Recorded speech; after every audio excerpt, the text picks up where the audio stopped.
네, 때로는 친구처럼, 때로는 티격태격. 엄마와 딸 사이라는 게 매일매일 다정하지는 않죠. 그럼에도 서로 지켜야 할 선이라는 게 있는데요. 오늘은 그 선을 넘은 비정한 딸의 이야기로 시작을 해보겠습니다. 서 팀장, 사건의 발단이 뭐였나요? 빚이 문제였습니다. 20대 딸이 카드 연체금이 있는데 감당이 안 될 정도였던 것 같습니다. 네, 금융기관에 대출을 받다가 하다 안 되니까 이 사채까지 손을 벌렸는데 이 빚이 늘어나서 결국에는 한 8천만 원 정도 빚을 지게 된 겁니다. 그래서 어느 날 엄마에게 자신의 이야기를 털어놓습니다. 네. 신용카드 빚이 한 8천만 원 정도 있다. 이렇게 이 사실을 털어놓는데요.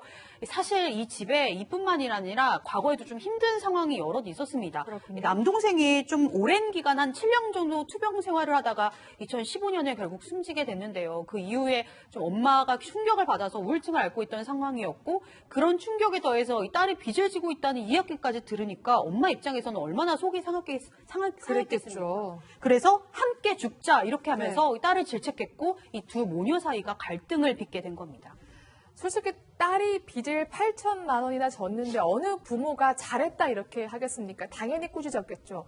그런데 이 딸 많이 속상했는지 아니 정말 끔찍한 일을 저질렀더라고요. 맞습니다. 아마 딸이 며칠 동안 엄마한테 아마 이제 그 질책을 받은 것 같아요. 그러니까 그거를 당연하게 받아들여야 되는데 이 딸은 그렇지 않았던 것 같습니다. 어머니에 대한 원망인지 감정인지 모르겠습니다만은 동네에 가가지고 신너 2병을 샀어요.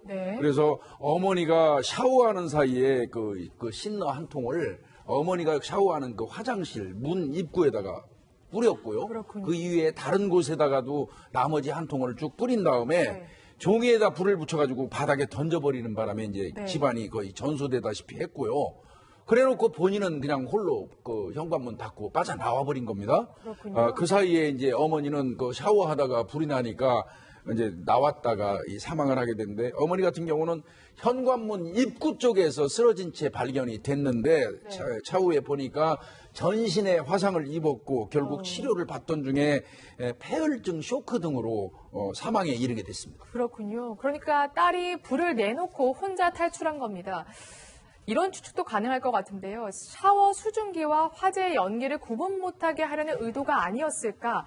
이런 추측도 가능할 것 같습니다. 그렇다면 굉장히 계획적이었다. 특히 신호까지 사지 않았습니까?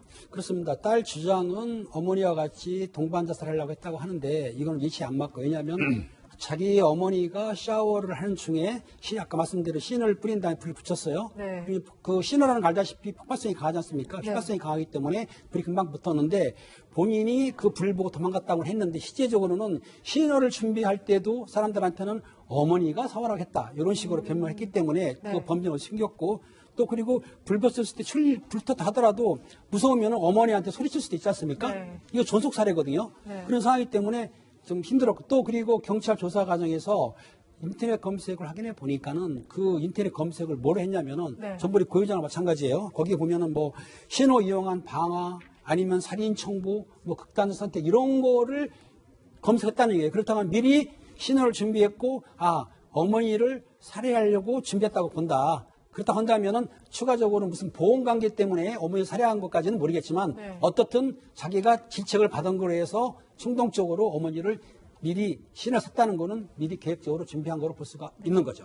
사실 어머니가 탈출하지 못한 이유가 굳이 샤워뿐만이 아니었을 것 같습니다. 어머니 입장에서는 방금 전까지 딸과 함께 집에 있었으니까 그 연기 구덩이 속에서 딸을 찾지 않았을까 이런 생각이 또 드는데요. 여러 가지 이야기들이 있어요. 이 화재가 발생하니까 어머니 입장에서는 조금 전에 있었던 딸을 찾느라고 아마 집에서 못 나갔을 가능성. 그래서 아마 불이 계속 번지고 있는 과정에서 딸을 찾으면서 방 안, 집 안을 뒤적이다가 이제 유독가스라든지 이런 거 흡입해서 현관문 앞에 쓰러진 거 아니냐, 이런 추정도 가능하고요.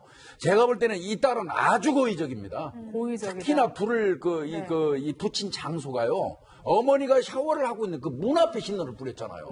그 얘기는 다분히 고의적이고 계획적인 것이죠. 그렇군요. 사실 어머니는 겉으로는 딸에게 굉장히 모진 소리를 했지만 알고 보니까 저희가 취재를 해보니까 속으로는 딸을 위해서 오히려 많은 행동들을 하셨더라고요. 사실 세상에 어느 어머니가 같이 죽자 그 마음이 진심이었겠습니까? 겉으로는 그렇게 이야기를 했지만 질책을 한 건 진심이 아니었던 것 같습니다. 좀 더 딸이 정신 차리길 바라는 마음이었던 것 같은데요.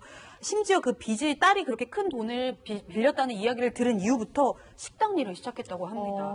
종업원, 식당 종업원으로 하루 12시간씩 일을 하면서 자신이 대신 딸의 빚을 갚으려고 애썼던 상황까지 있었습니다.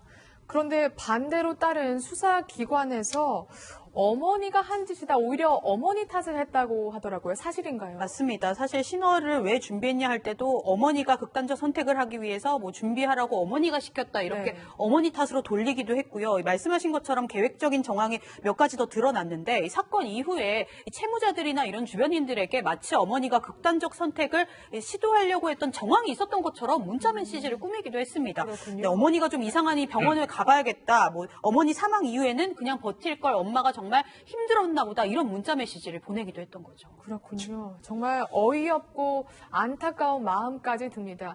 이 사건은 결국 대법원 확정 판결이 최근에 나왔는데 1심과 2심부터 살펴보면 두 재판의 형량이 다르더라고요. 예, 좀 많이 달랐습니다. 1심은요, 상당히 엄격하게 봤습니다. 아까 이제 김 팀장님, 김 위원님 네. 말씀하셨지만 두 분 이제 계획범으로 보셨지 않습니까? 네. 그 재판부도 계획범으로는 본 것 같은데 다만 설사 계획범이 아니라 둘이 같이 죽으려다 이렇게 된 것이라고 한다 하더라도 범행 자체가 너무나 폐륜적이다라고 해서 또 죄명 자체가 또 존속 살해이기 때문에 일반 살인보다는 훨씬 가중되는 죄명입니다. 징역 22년을 선고했습니다. 네. 그 피고인 이 딸이 항소를 했고요. 네. 항소에서는 또 이렇게 가명을 호소했습니다. 눈물을 계속 흘리면서 자기가 남동생이 있었는데 어릴 때 네. 남동생이 죽은 뒤부터 우울증 등이 생겨서 그때부터 방귀벽이 생겼다. 그래서 그걸 좀 통제하지 못했다. 이렇게 주장을 했고요. 그래서 이 항소심에서 이 형이 대폭 깎였던 결정적인 계기가 전문심리위원이 법정에 나와서 증언을 했어요. 이게 뭐냐면 전문가 증언이라고 보시면 되는데요. 이제 심리학자나 의사인데 이 피고인을 상당 기간 면담을 하고요. 그 결과에 대해서 진술을 하는 겁니다. 이 전문 심리위원이 어떻게 얘기했냐면은 이 여성이 상당한 어떤 심리적인 불안이나 트라우마가 있다고 진술한 거예요. 네. 말하자면 그 성장 과정이 굉장히 불우했고요. 네. 그다음에 남동생이 1급 장애를 갖게 된 것하고 또 나중에 죽었습니다. 거기에 대해서 이 여성이 죄책감을 가졌던 것하며 그로 인해서 빚도 생겼고 또 그러다가 이제 낭비벽이 생겨서 밑바닥까지 갔던 거 그리고 이 모든 것을 그때 어머니한테 울면서 털어놨는데 어머니가 좀 이 감싸지 않고 질책을 심하게 했다는 네. 점에 대해서 좀 심리적으로 무너졌다 이런 증언을 한 겁니다. 그래서 이것을 좀 크게 반영을 해가지고 네. 이 여성의 심신미약까지는 아니라 하더라도 해리 장애와 유사한 스트레스 상태였다 네. 인정을 하고요.